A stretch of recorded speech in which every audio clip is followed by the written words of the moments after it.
Kiblas has been part of the SGP family since 2013, where for nearly 9 years, she has managed the Palau Jeff SGP in a role of national coordinator. During her tenure, she has worked for more than 40 organizations and community-based organizations, programming close to $2 million US. She has a master's degree in Pacific Studies from the University of Canterbury in Christchurch, New Zealand, and a bachelor's degree in anthropology from the University of Hawaii, Hilo in Hawaii. She is married with 2 boys, 6 years old and 2 years old. Kiblas is also a local musician that has been performing in small venues since 2007. So maybe if there's time after the presentation, she can treat us to her musical talent. One can only dream. Kiblas, the floor is yours.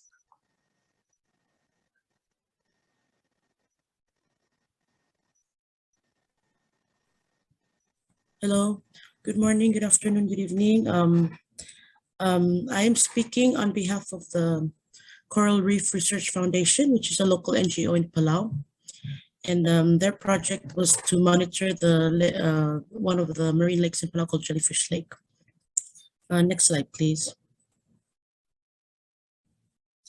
So Jellyfish Lake is a unique saltwater lake known for its golden jellyfish in the millions. It's located within the Rock Island Southern Lagoon, a UNESCO World Heritage Site, and is one of 52 known marine lakes in the Rock Island Southern Lagoon. And this lake, the Jellyfish Lake, is the only one open for tourism and research. But like other marine environments, it is threatened by climate change and human exploitation. Extreme climatic events such as the strong droughts during 1997 and 2016, El Nino and La Nina that followed led to the decimation of the golden jellyfish population in Jellyfish Lake. So the intervention was, the project took place during 2016 of the El Nino. And at this time, the foundation was running out of funding support to monitor the site. So it was through the Small Grants Program. They continued monitoring during this critical time to increase our knowledge of how the extreme climatic event affected the lake and golden jellyfish, and the events that followed to allow the recovery of golden jellyfish. It continued a dialogue with policymakers, government and traditional leaders and stakeholders, tourist agencies on this important area of biodiversity that also serves as an important economic resource on the jellyfish collapse and recovery and the importance of the lake's management. The other intervention was to conduct outreach program to increase awareness of the lake among the Palauan youth. Next slide. So why this bright spot works is that during the 2016 El Nino, the spotlight was on Jellyfish Lake as the golden jellyfish disappeared. This affected the tourist industry and local government as revenue decreased because tourists were not going to the lake. So the role of the Coral Reef Research Foundation was to monitor the lake and jellyfish population for their research. But they also gave talks to the government and traditional leaders, the tourist agencies and schools. So as a result, they did a year of monitoring that continued the 18-year data set.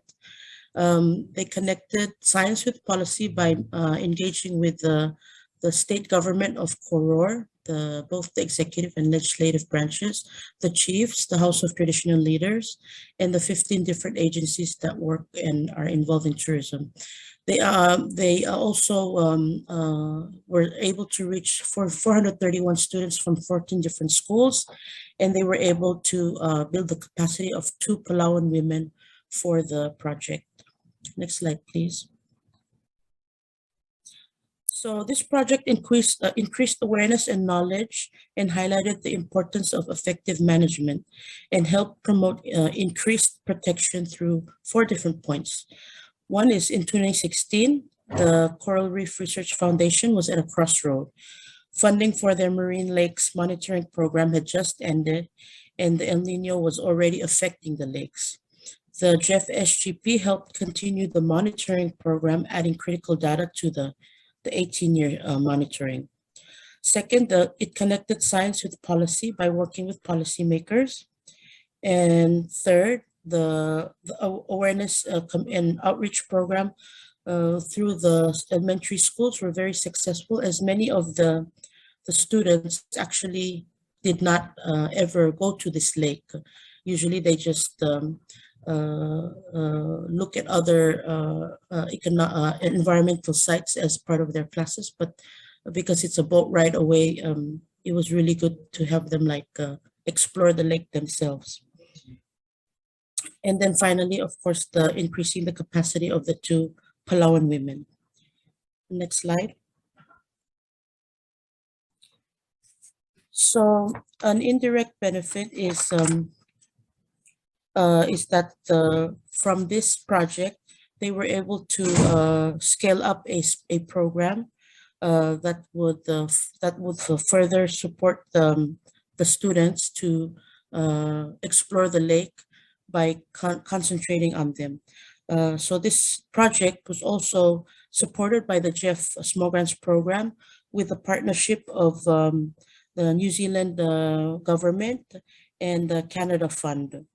The program aimed at fostering stewards of the environment by helping students learn about Jellyfish Lake and science through hands-on learning experiences in the lake. Through this program, CRRF, the Research Foundation, reached over 700 participants from the northernmost island to the southernmost island of Palau, and helped these students explore and learn about Jellyfish Lake for a lot of these students. Next slide, please. Oops, sorry. So challenges to this scaling up include, because the marine lakes are only found in Coral State and only one lake is open to the public, it's a unique environment and situation. And there are only a few other countries in the world that have marine lakes, which are in Indonesia, Papua New Guinea, Philippines, and Vietnam. The project is because of the funding strains, they only employ 2 personnel, and the monitoring frequency has decreased due to the lack of funding. However, this bright spot was successful because of the emphasis on the importance of science research and monitoring by the funding, and especially supporting the personnel. The most important resource in these projects are people with the knowledge and capacity to promote and encourage protection of biodiversity.